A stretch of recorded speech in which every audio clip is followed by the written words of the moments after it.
Welcome to the Heroes Global Championship, and wowzer, are we starting this weekend off with a bang. We've got a great match coming your way. My name is Trixler, and joined as always by Caldor, and I gotta say, your tie is looking nice today. I know, right? Yours as well.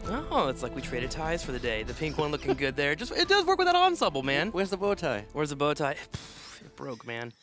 I was so heartbroken. Like 3 minutes before coming on, the bow tie busted on my neck there. I was like, it actually got a little bit skinny there. I was like, hey, I lost some neck fat. This is good. I went to go fix it, and it busted completely. And so now we got to wear the purple tie, but Caldor's tie, it's looking pretty nice overall. But today, we have some great matches. Let's go ahead and look at the standings here for Europe. Europe at the very top at the moment, we have Team Liquid with a 2-0. Wait a minute. Look at them dominating. Fnatic here with the 1-0. Zealots with the 1-1. Playing Ducks with the 1-1 as well. All the way down to Team Good Guys, which we'll be seeing again here with the 0-1. Yeah, we have definitely a very interesting development here at the beginning of our season, because right now Liquid with a 2-0, finishing off Dignitas without even dropping a map.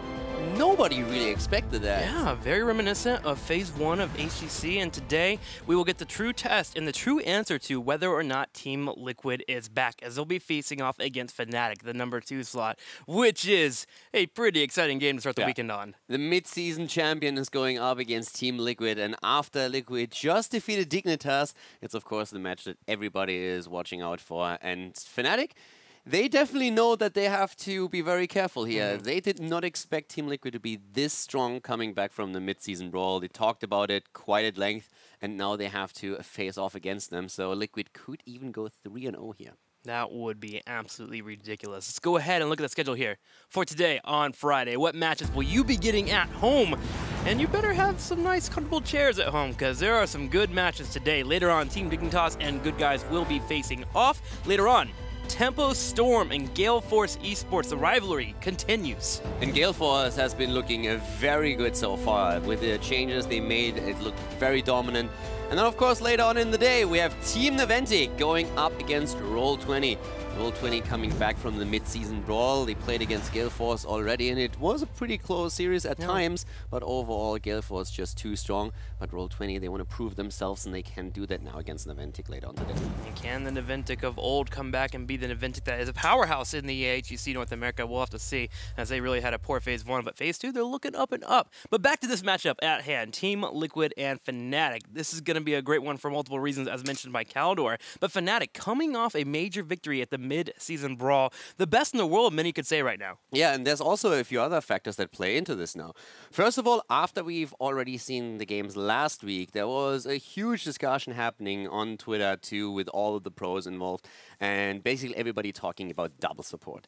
Liquid is infamous, I want to say, to win games oftentimes in draft, and with the drafts they've shown against Dignitas, they had a very strong game, and also on top of that, the double support is also added by Malthiel, who is all of a sudden allowed today. So big changes, new draft. Let's get this started here, as our teams are going to share their thoughts about today's match. I was really surprised when Liquid 3-0'd Dignitas, because I thought it would go the other way around. But I think this meta currently is really favorable for Liquid. They always like to play like the double support style, and to play with the Tassadar and Illidan and Bala and all this kind of stuff, even Gul'dan. So I think Liquid is really good in this meta, but Liquid is always like aiming to go for one playstyle. So if we manage to counter that like one playstyle, then I think we can take them on pretty easily. I think Team Liquid is still gonna be one of the top 3, even though I didn't think so going into this phase. But I think since this meta is starting out so good for them, they're really like a team to be scared of, you know? Like if they get their drafts, they might be one of the best teams in Europe right now, but as long as we learn how to play around them, we should be fine.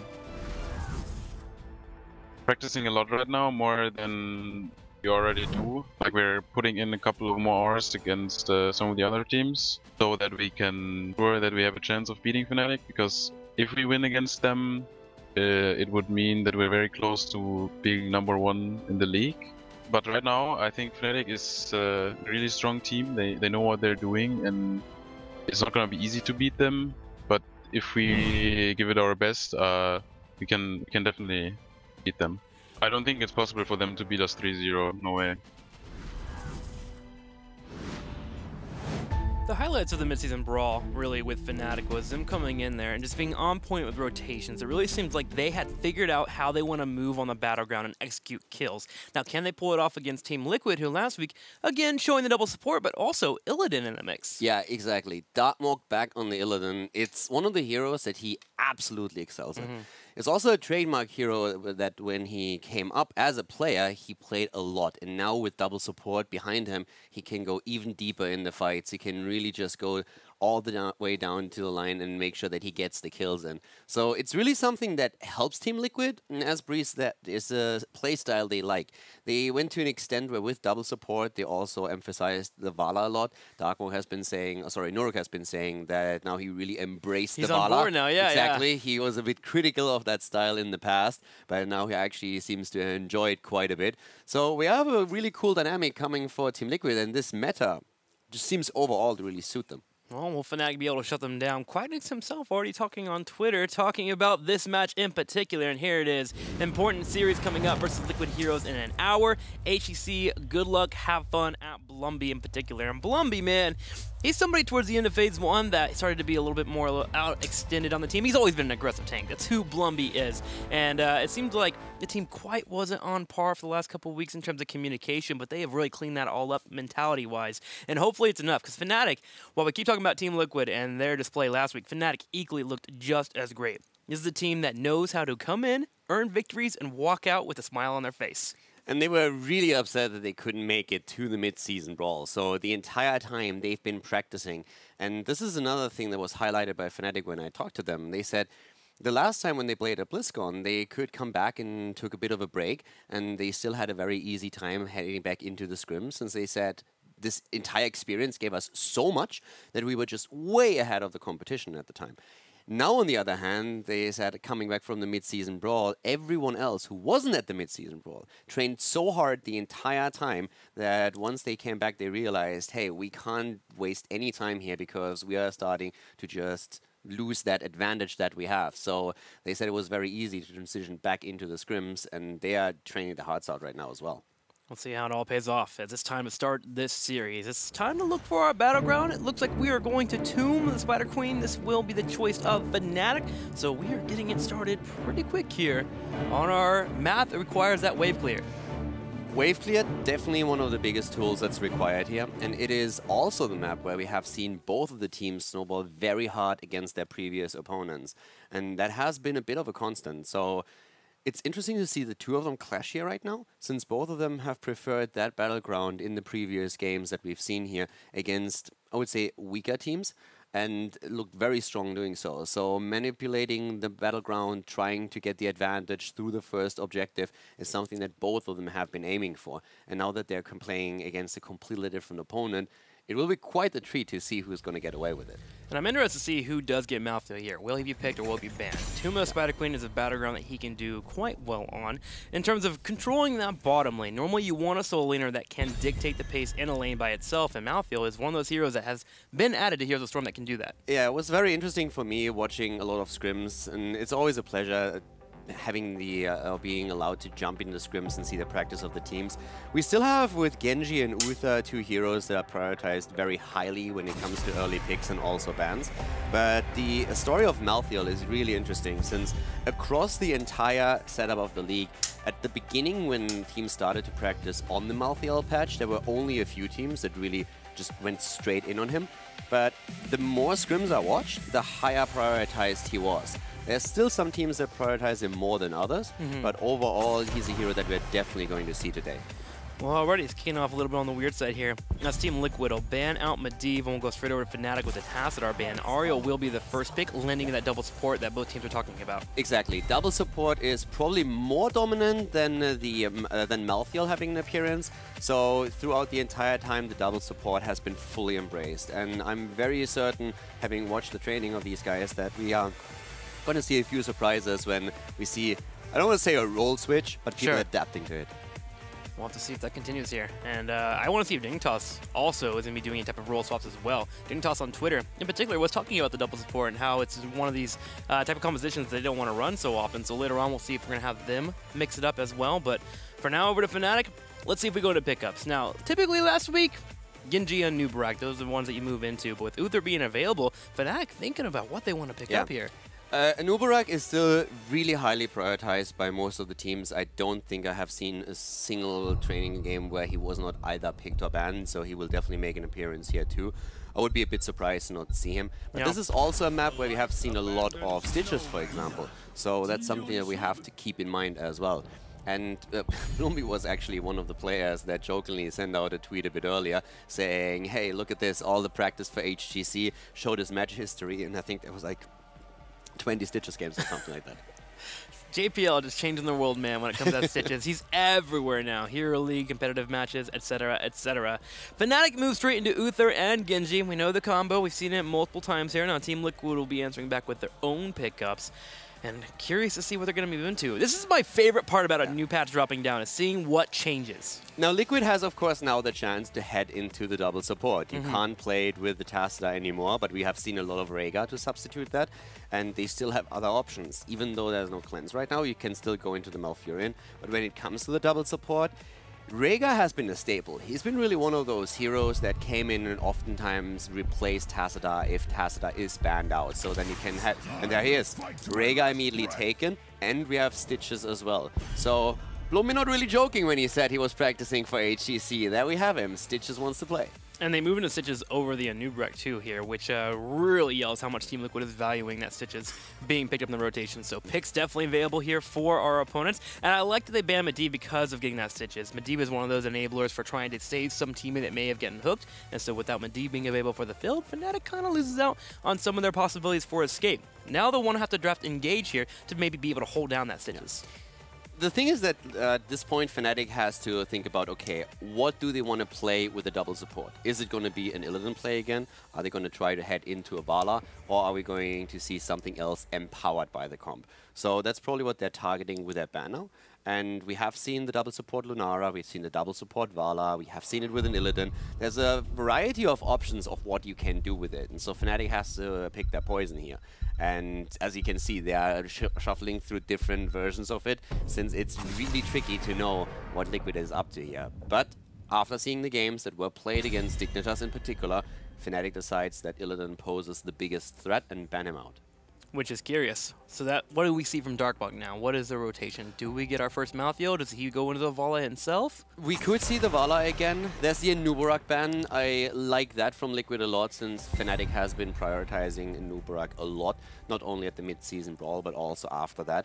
Still one of the strongest heroes that we have in the game, especially with a low cooldown on the Cocoon. You can have so much playmaking capabilities with that hero. And if you want to dive with Genji, there's few other heroes that bring the same value as a Nubarak does. So at this point, Fnatic has, of course, to think about their tank, and we're going to find out if they are going to add, which melee they're going to add for the bot lane when they're talking about, okay, we will need a solo laner here. There's also the option of Gramian being up for them too. Diablo, a great choice here for Fnatic, especially on Tomb of Spider Queen control space as well. Going to be missing out on wave clear slightly, but if you're getting picks, totally fine.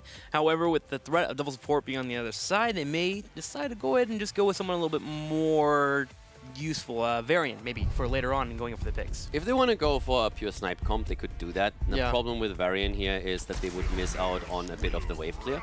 There's a risk you can definitely take. Oh, there he is. They go into the Malthael, and Malthael is currently played as a solo laner. So Malthael is going to take the bot lane here for them, and in any setup, Malthael, he trades really well into basically any lane since he has such a great sustain.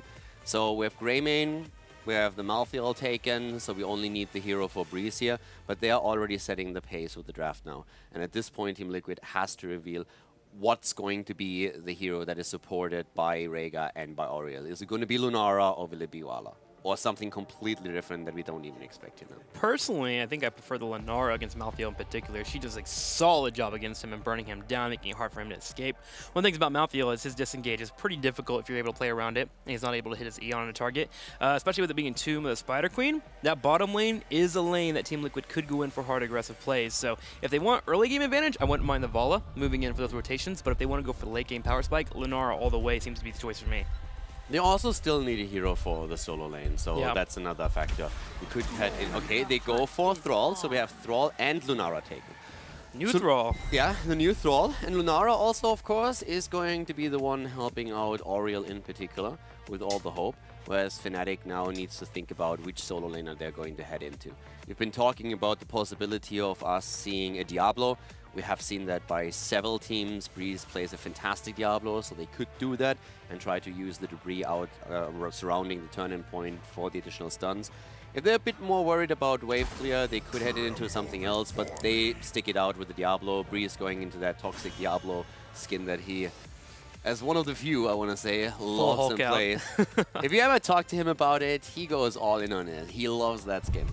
Well, green Diablo in the mix against a green Thrall here, so full smork available for both of our teams. Bit curious as to how that matchup will begin. First off, Diablo going in for a hard engage. If Thrall is able to get an Earthquake off in particular, it makes it much harder for this Team Fnatic on the left side to be effective with Malthael and Diablo in the rotation, and Lunara chunking out damage. However, if Diablo can go in and then get a pick instantly, and they have Genji and Greymane, this can be a situation where Fnatic can get early picks. I'm not even so sure if I would be that worried about the... I think the Earthquake only poses a real problem to you if you're actually trying to disengage. But Malthael with his teleport can actually get really close to the targets either way. And if Diablo goes into APOC after an apocalypse has started, so you can just zone out the opponent a bit with it and counter one with the other. I would be more worried about Breeze just getting the perfect positioning when it comes to the turning point, especially the first two. Those are the one where I'm thinking, okay, if Breeze gets a really good angle and gets the stun in, and then you have Greymane jumping on top of the target and also Genji chasing you down, then it's very likely that you're going to get a kill, and that could be where it snowballs. So Team Liquid has to be very careful about their positioning around the turning point. Well, new Thrall in the mix-up here and a new hero in Malthael. We'll see how these two will face off on Tomb of the Spider Queen, Fnatic and Team Liquid, starting the best-of-5 series. Game number 1, everybody, as Team Liquid faces off against Fnatic. The Swedish boy band to the left side starts in blue with Breeze on Diablo, Quapnix on Greymane, Smexionutha, Wooby on the solo laner. He plays Malthael, and we have Schwimpy on Genji. On the right side, in the red, it will be Team Liquid. Nurok will be on Lunara, Blumby will be playing Stitches, Splendor on Rhaegar, Hasselwabs on Oriel, and Darkmog will be playing Thrall.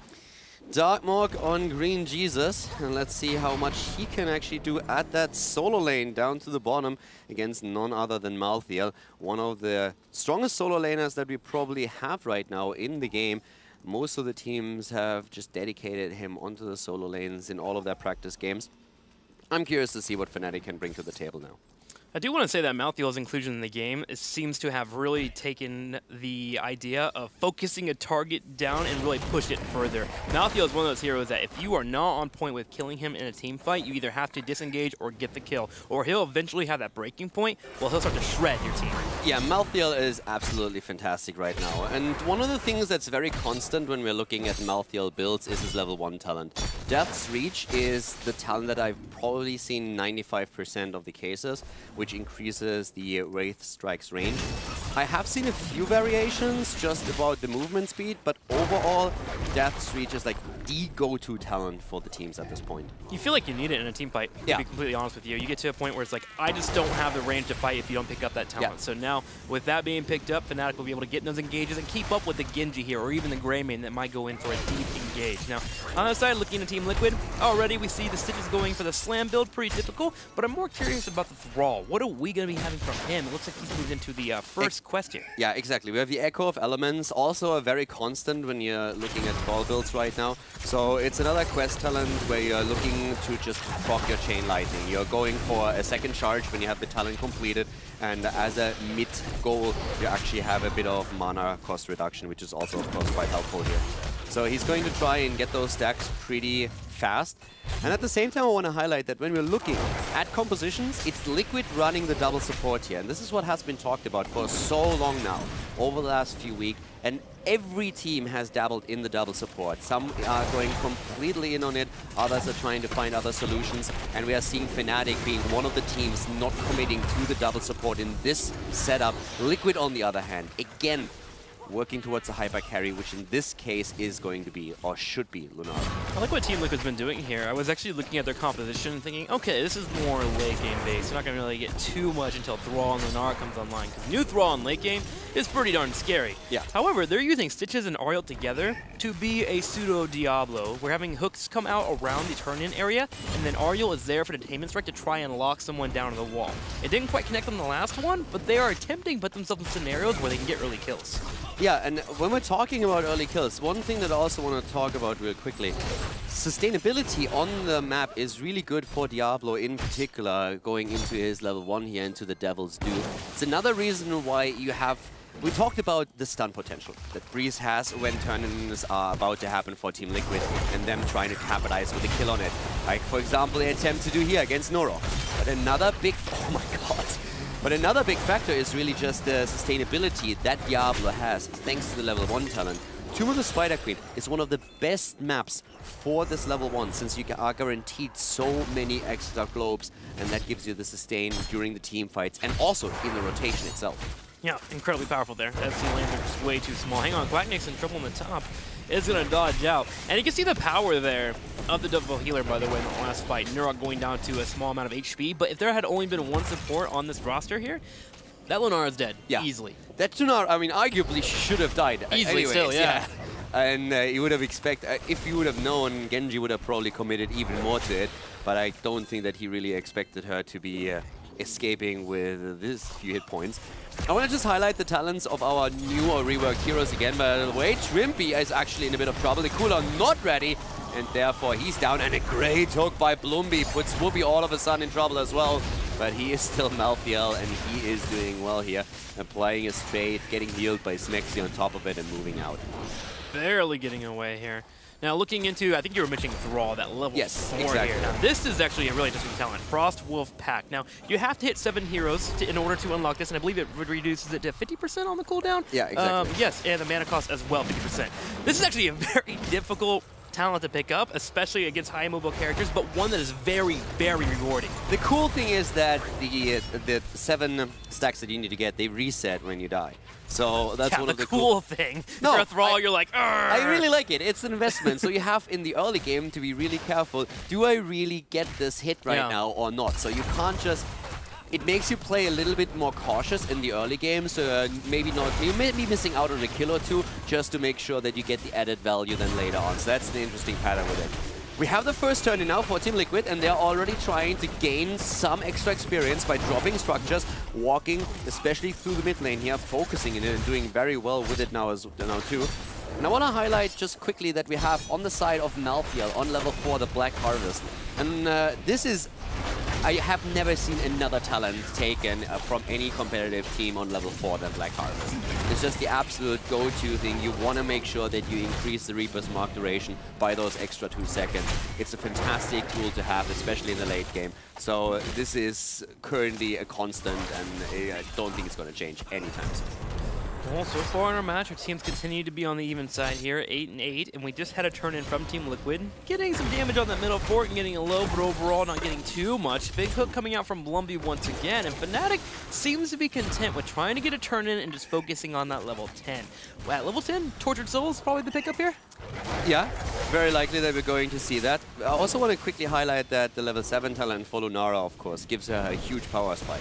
And that's something that Liquid has also been waiting for. And they're doing really well so far, but I want to give a quick shout out to Fnatic, who still are able to keep within the experience range. So Liquid hasn't taken such a big lead in experience just yet. And we still have Whoopi at that bot lane, really pressuring Darkmock. You can tell how strong Malthael currently is as a solo laner. Incredibly strong there, keeping it up, and so far, Thrall's been doing what he can. And I think most of that also really comes down to the quest here. He's trying to make sure that he doesn't die at all, because he wants to finish that quest at level 4, which he has 4 stacks on for the moment. So Thrall quest continuing to try to come online, but now Field Force so far dominating. Breeze taking damage though, and this is that level 7 power spike you were talking about. It's Nurok gets poison on 3 members, and he chases. Yeah, Whoopi also isolated, and he's about to fall here. So a double kill for Team Liquid. And it all started with them attempting to drop Lunara, but the double support kept her alive, and now Liquid is 10. Also note that Thrall just lost his stacks on the level 4 talent because Diablo died before the Wolf connected. So he has to restart the entire process. And the interesting thing about Thrall right now is he's basically a quest talent monster. Yeah. Every single talent we see taken by him so far, with the exception of the Rogue ability, is a quest talent. Blizzard trying to put an RPG in Heroes of the Storm here. Just finish up those quests as soon as you can here. And it's pretty rewarding too. It is difficult when situations like that happen though. Diablo falling, really hurting the Thrall, slowing him down for a little bit. But remember, he is against multiple melees, and the Wolf does go through heroes, so it can hit multiple people here if there is a major lockdown available from Team Liquid onto Fnatic. Now, 10 being here for both of our teams as Fnatic just hits it, but they have to defend these web weavers. Yeah, they have to defend against the second wave, and thanks to the kills, Liquid has pulled away in experience. We have level 11 versus level 10. Fnatic can fight, but they are still behind, so they need to be careful. If 13 hits for Liquid, Fnatic is going to have a rough time turning in their gems, and they already lost a few. We also have Genji not committing to an ability just yet. If he wants to dodge, he could go into the X-Strike here, but of course, more traditionally, with the Divine Shield, we are seeing the Dragon Blade. But at this point, Shrimpy still keeps his options open as Team Liquid takes down fort after fort. Malthael with the Tormented Souls will be able to move in and be pretty aggressive as well, and the choice has been picked up here from our Genji. We are moving into Dragon Blade, so Fnatic willing to go all in on fights here and really get the combos in. At Diablo, APOC against multiple people with Tormented Souls could be devastating for Team Liquid. They have to be careful and be willing to kite back, especially with Lunara being here. Yeah, Lunara is going to make escapes really tricky. When they can chase with a double support, that's going to be really great for them. Also, with Earthquake, Unfair Advantage becomes a really cool tool. We talk about Lunara's 13 a lot, and you have a greater spell shield available, which can really help you. But if you go into the Unfair Advantage and you just want to have damage, and you have an Earthquake to just proc it the entire time during a team fight, that's a fantastic setup. Talking setups, Bloomby taken out, Stitches eliminated as Fnatic pounces on the target. Even the quick Earthquake from Thrall did not change that outcome, and Fnatic with 85 gems in their possession, 42 already turned in, complete their first turn in. Liquid is about to hit 13, but Fnatic can close this gap now by taking down forts and towers. Explosive setting there from Fnatic. They were willing to move on there. Blumby just stepped up for half a second there. Ariel was on the way for a heal and even an Aegis, and they just turned around and instantly took him out. Curse Bullet, just so strong. A perfect setup here, and the initiation was great. Then you have Breeze, who immediately identifies situation, positions himself, gets the stun. That was really well done on their part. Also a quick update, Thrall currently has 2 stacks on his level 4 talent on the Frost Wolf, so he needs another 5 to complete the quest talent. The level 1 is already completed. They have the level 13, and Lunara went indeed into the Unfair Advantage. So they're trying to get the combo with Putrid Bile, with Earthquake, and Lunara's damage output. So really well thought out comp on the side of Team Liquid, just making sure that Lunara is becoming stronger and stronger the more stuns are applied here, and the heroic abilities of the other heroes are just synergizing with that. Yep, now get better too at level 16 when she gets that power spike. And Thrall right now having a hard time with his quest. Get reset again there on the bottom of his Dark Mog, missed out on his W, so having a hard time hitting that Wolf. Also, his level 7 only has 9 stacks at the moment, so we'll see if Thrall can finish those off. Typically, the strategy here for Thrall, from the way that I've seen in this past, it's actually really good against Bruiser compositions, but this Diablo composition that's all in, fight moving in, is making it hard for Thrall to even stack those talents. Yeah, it's definitely true. Thrall is playing very cautious so far. Also, we have now Ethereal Existence taken for Malthael on the level 13. I have seen a couple of times Soul Siphon being picked up as a level 13 talent, but the way more common talent is what we're seeing here right now. So the extra physical armor for every hero that is afflicted by the Reaper's Mark, and we see it right here. Whoopi going in deep. Stitches down already. The Aegis came out. Ancestor also hitting Darkmog. and Team Liquid kiting back, but so is Fnatic as they're really low. Lunara just shining here. Breeze goes in deep, but falls in the end. Yeah, Breeze engages there to keep Wubby alive. The Earthquake was keeping Wubby in a spot where he could be picked off by Lunara, and it may cost Fnatic as Mexi himself is taking damage. Getting low here, Hostile Up goes to the auto attacks and will be forced to retreat at the last second. But Team Liquid with getting a pick on Diablo, and now Uther, it looks like, will be able to turn around and work on clearing Web Weavers. That just feels bad. But also great play on the side of, in this case, Hazov, who got the last auto attack in, who in the end made sure that he would die. Lunara also had a cooldown ready, so she could apply the poison again, so it all came down to this for Team Liquid. They're still ahead, but Shrimpy's jumping in. He has the ping-pong build on Genji. Gets the kill here. Well played. Still a lot of gems in the possession of Fnatic. They're currently holding another 47, so that's not too shabby. They're close to completing another turn-in. Well, still a big pick there, especially with them having Diablo and Uther not around that area. They just moved in for it, identifying that, okay, there was one in the middle, two was in the bottom. We can just go in for a quick 3v2 and get a kill. Also, I want to quickly point out that when we're talking about Thrall, the level 4 talent, the Frostwolf pack, is now again reset. So we have at this point him with 0 stacks, meaning that this talent hasn't really given any value to Darkmok. It's one of the reasons why oftentimes in the early game you are playing so cautious until you have it completed. You know, the 4 quests not giving them, even the 7 quest here too. Him having only 12 of the stacks here. He's looking for a little bit more. Now obviously you get 1 attack damage every time you hit somebody, but the big spike there is at 20 of the attack damage. You get the 40% movement speed bonus on Wind Fury. So currently Team Liquid hurting on those 4 and 7 talents for our Thrall, but they can continue to get in fights and get those to pop off. All it takes is one really good team fight, get a few sacks going, and then one more finish to finish that quest. Yeah, and Thrall can really come online in the late game. We talked about it a bit earlier today already. So that's going to be really important then. And we are still waiting. We have Will of Heaven taken for the attack speed. Lunara is going to benefit from that greatly. And on 13 and 16, Thrall committing for fully to a Wind Fury.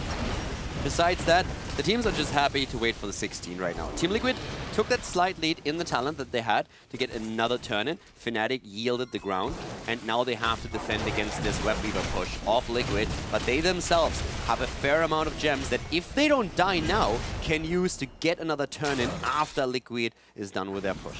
All right, let's see if they can handle the pressure coming their way and going for that turn in. So far, our teams have actually been very evenly matched. Fnatic just hanging in there just enough against Team Liquid and not fully committing to fights due to the double support, but willing to jump in if they ever see anyone extended off. So Team Liquid, as we get to the late game, they've started to really group up. You see Thrall shucking around the bottom left. And think about what we're seeing here. Liquid is currently bringing the fight to the mid-season Brawl champion. They're going in and are trying to drop the first keep right now. So when we came back from Sweden, everyone was saying Fnatic and Dignitas, that's where it's at. And Liquid just said, no, we're back and we're going to show you. They took down Dignitas with a 3-0, and now they are playing on eye level with Fnatic and are even ahead by an entire level here. Liquid is looking strong here. But this Web Weaver wave has not given them a keep yet, and Fnatic now is very willing to fight. Yeah, they're actually chasing here because Team Liquid used Cleanse earlier there. Splendor dropped it on Nurok, so Breeze is going in for the engage. They'll find Blumby and quite next to the East Court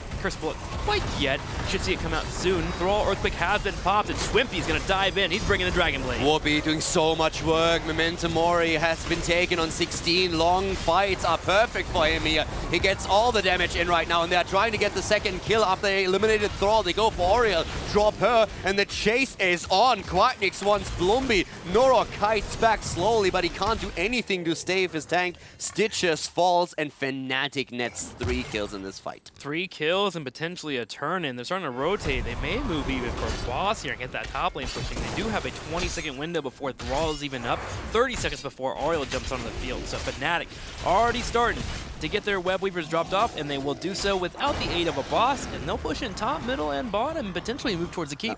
And you can see with the build that Malthael takes here, that when you play Malthael, it's a very high investment into your trade. That's what you're really trying to focus on. We have on level 4, 13, and 16 trade talents taken by him, and especially the 16 right now is fantastic. You deal 80% increased damage after afflicting an enemy with your trade for more than 4 seconds. So the longer a fight lasts, the longer you can stay in the middle of it and just reapply the Reaper's Mark, the more damage you can actually pull out. Especially if then on level 4 you completed your quest talent, you completed the Black Harvest. So this is really working out for Liquid. We've been talking about the late game of Thrall. Malthea right now is in a similar spot where he is becoming that scary force in the team fight that Liquid somehow has to deal with. Yeah, his priority really continues to climb as we move to the late game. We have to get rid of Malthea, especially when he drops the Tormented Souls. You have to disengage or get rid of him instantly. And Team Liquid, I think their best choice here is actually pull away. With Thorn Vines and such, they wait for the Tormented Souls to come out, they use Earthquake and try to get away. And it did last time, but sadly the chase was too much for Fnatic and they got the picks. Yeah, and we talked a lot about the newer heroes or the reworked heroes, but let's not forget that when we talk about a hero like, for example, Diablo, the impact that he has in these fights is absolutely fantastic, especially now after we have Domination picked up on 16. Breeze can just completely overpower targets here. Move in, gets his stuns in, recharges, of course, on the Shadow Charge. So he can just completely push opponents around and control the battleground and the fight. So that is something where Diablo is going to excel in these battles. That makes it a lot harder for Team Liquid to get a coordinated fight going. Yeah, especially Lunara, the Ariel. Those are the two targets that Bree's been focusing every time, and he's done such a good job of walking them down. Now, there is an opportunity for Fnatic to lose a team fight before 20 hits if Team Liquid wants to move in, but sadly, looking at the map, it seems like Team Liquid's going to play smart. They're going to go ahead and hold back here and wait more towards 20 while Fnatic's going to finish it off. Honestly, there's not too much they can lose while that small window is available, so Fnatic could just dance in here, grabbing gems and looking for a turn-in. Also, Steady Blade has been taken on the level 16 for Genji. We oftentimes see a final cut taken here if you go for the ping pong build. In this case, made a bit of an adjustment, so he's going to look in these team fights to get hits against multiple heroes to just get the extra damage in. And Fnatic is about to hit that level 20, as you said. So right now, with a Storm talent, also aiming for another turn-in, they will try to get that momentum. And I also want to highlight quickly that with Malthael, if you go for a boss, that is, especially after 16, a pretty fast drop on the boss, as you can see here. Reapplying that Reaper's Mark, you can raise that boss down quite heavily, and that is something that Liquid is willing to do here. Just look how fast they're able to eliminate this. We are 18 minutes in, and that boss just doesn't last very long. It's a full commitment here. Liquid can't do anything against it because there's camps pushing in the lanes. Fnatic has full vision of the opponent's team, so they know they are safe. Liquid doesn't have that 20, so Fnatic is taking the opportunity, takes the boss, and tries to push for top keep. And I like what Fnatic's doing too. They actually have enough for a turn-in to drop off and get Whippers pushing, but they're wanting to push with a small window here, maybe get a pick on their opponent, so they're going to push with the boss and utilize every second they have before their opponents hit 20. With 20 now here, they'll be able to sit on the outskirts and help poke down this keep, which is the main target. And here they go. Breeze sitting in the front line. Nurk trying to work in damage, but he has to be careful.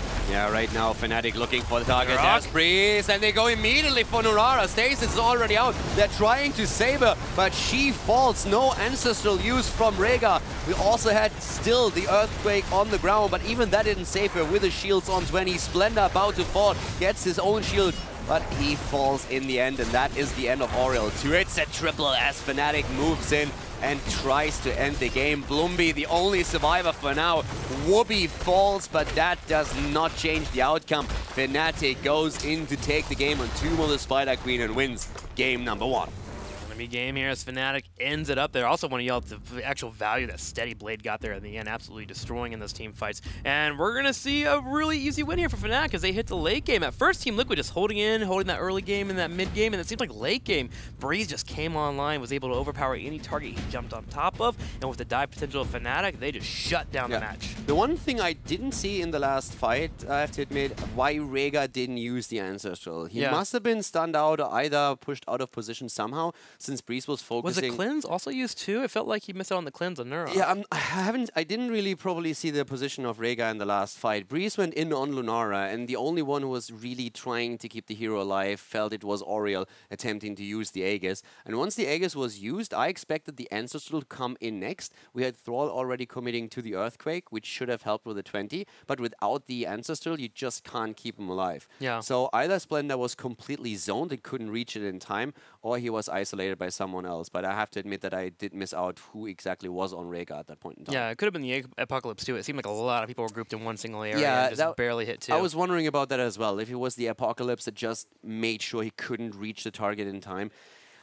I'm not sure if keeping Lunara alive changes the outcome. Maybe you can save the core, but once the Lunara was gone, you don't have any real damage anymore. Yeah. And that was the main problem they had in this setup.